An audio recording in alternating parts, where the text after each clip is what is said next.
Kids have no order reporting. My whole family shot. A desperate call for help from a dying 16-year-old boy. You need me to come now. But tragically, cops would come too late to save the teen and his family, including his half-brother and stepmother.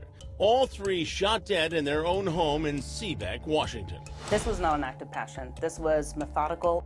Did the horrible bloodbath have its origins in this mysterious meeting caught on grainy video in a store parking lot? They parked next to each other for several minutes.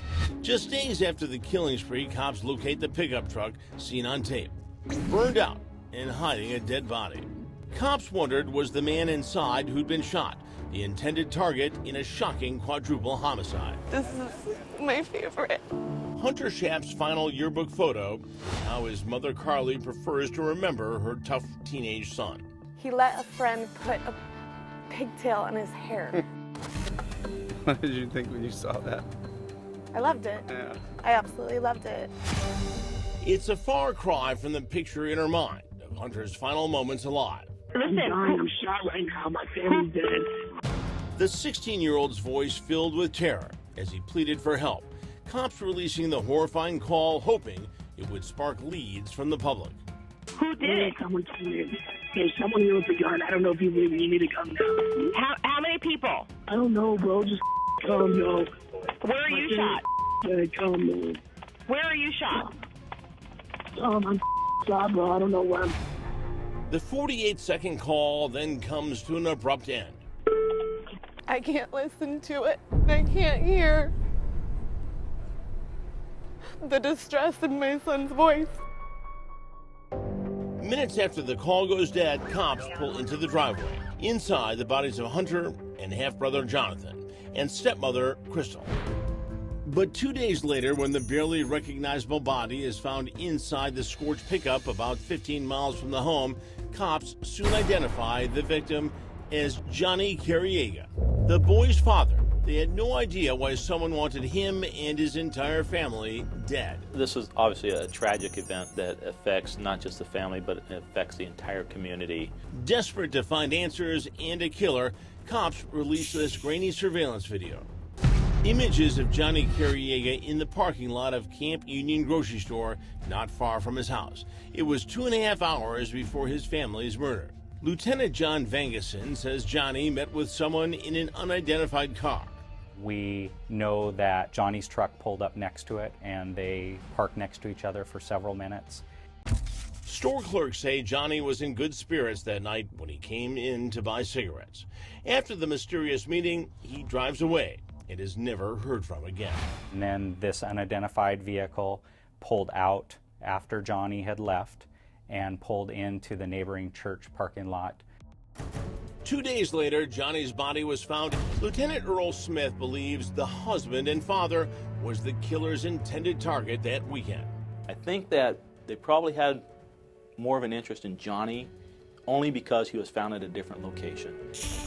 But cops are still trying to piece this puzzle together with even more surveillance tape. They say this man seen on a Target store camera is a person of interest. We want people to really focus on the gait of this gentleman's walk on the videos, but also his clothing attire. Detective Lisa Gundrum says the clothes he's wearing in the video are associated with the Banditos Motorcycle Club, one of the most dangerous biker gangs in the country. He appears to have tattoos on his face, possibly on his neck. Those tattoos make it difficult for him to hide. We identify the person in the video as Danny Kelly Jr., age 39 of Bremerton.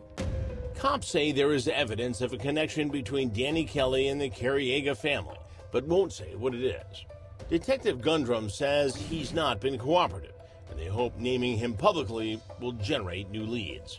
Anyone who recalls speaking to this individual in the store, in the parking lot, or any other time, even around the time of the homicides, and knows this individual, to contact us. We also want to speak to his close associates because we believe they have information about his activities and the activities of those close to him.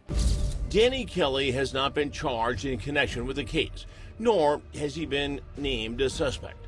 Detectives say he's not their only person of interest, but they decline to identify any others. So far, nothing in Johnny's past explains why someone would want him dead.